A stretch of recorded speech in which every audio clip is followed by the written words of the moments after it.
Welcome back to Money Made Simple. I spend way too much time thinking about simplifying money and breaking down money to the simplest form. If you are someone who feels like you are working harder every single year but your bank balance never seems to go up, hit that subscribe button. It was a normal Tuesday morning in Chicago. The streets were packed, the subway was loud, and thousands of people were rushing to jobs they didn't really like just to pay for lives they didn't have time to enjoy. One of those people was Leo. Leo lived on the 14th floor of a very nice building in the West Loop. If you walked into his apartment, you'd think he was winning at life. He had a massive curved TV that took up half the wall. He had a coffee machine that cost more than most people's first cars. He had rows of designer sneakers that he barely ever wore. Leo made $145,000 a year. In 2026, that is a high-level salary. It puts him in the top tier of earners in the city.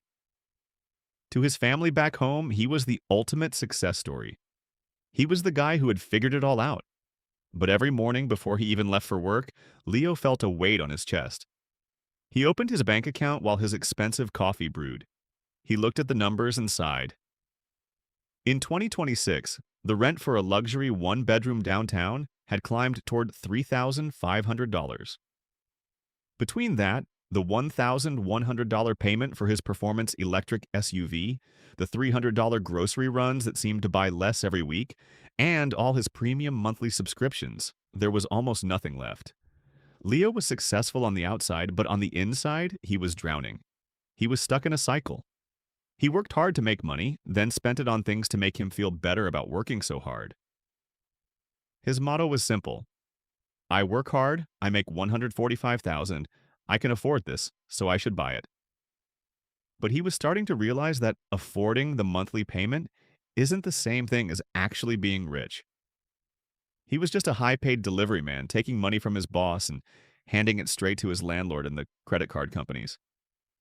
Now, just a few miles away in a much quieter part of the city, lived a guy named Julian. Julian was the kind of guy you wouldn't notice in a crowd. He worked in a warehouse office for a small company, earning about $55,000 a year. On paper, Julian should have been the one struggling. In a world where prices were rising, $55K felt tight. He should have been the one stressed out. But if you walked into Julian's apartment, you'd feel something totally different. There was no giant TV, just a simple screen on a plain wall. He had a comfortable but not fancy couch. His kitchen didn't have any gadgets he didn't use. He had one frying pan, one pot, and a coffee mug he'd used every day for 5 years.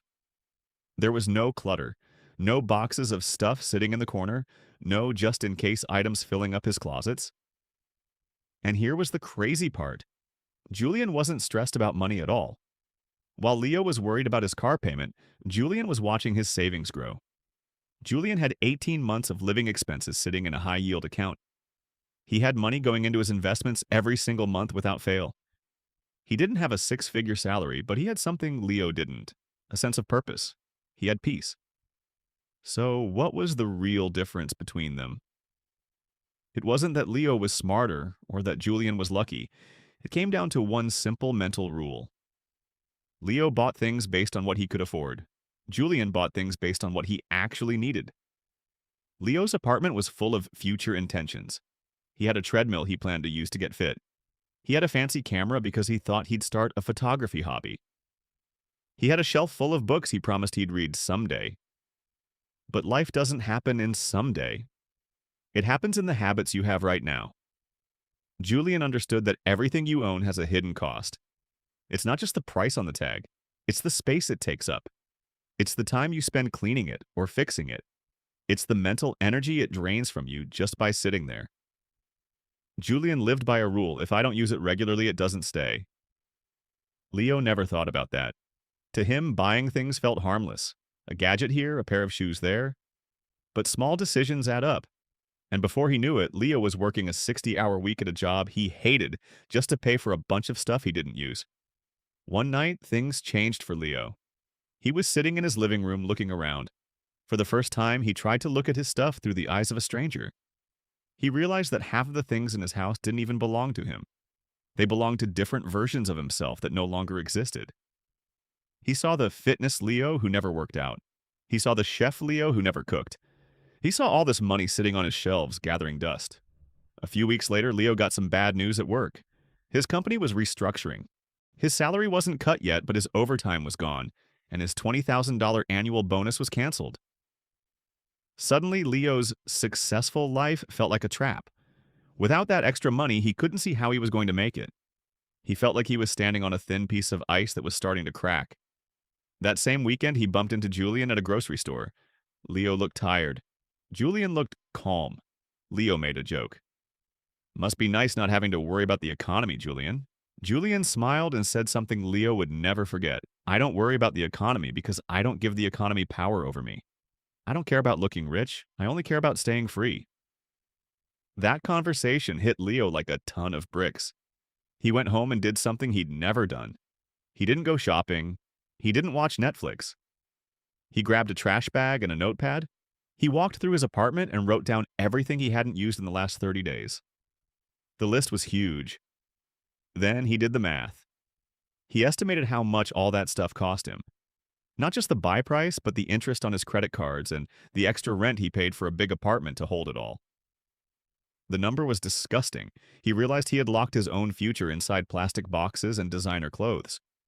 He started selling things. He sold the treadmill. He sold the camera. He sold the extra TV. At first, it felt weird. It felt like he was losing. But as the boxes left his apartment, something strange happened. He started to feel lighter. His apartment didn't feel empty. It felt available. He wasn't spending 2 hours every Saturday cleaning and organizing junk. He had more time. He had more air. And for the first time in years, his bank account stopped dropping. A month later, Leo sat down and asked himself 3 hard questions Julian had mentioned. Could he quit his job tomorrow if he had to? Could I survive for a year without a paycheck? Could I handle a $10,000 emergency without using a credit card? For Leo, the answer to all of them was no. For Julian, the answer to all of them was yes.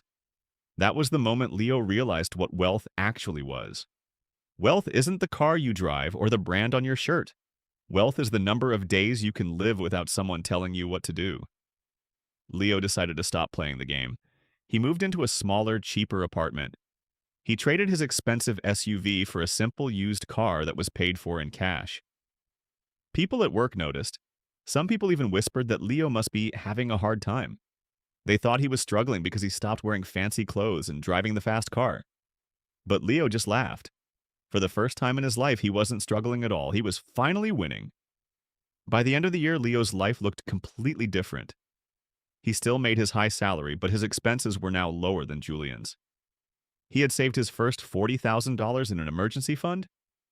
He started investing heavily. The stress that used to sit on his chest every morning was gone.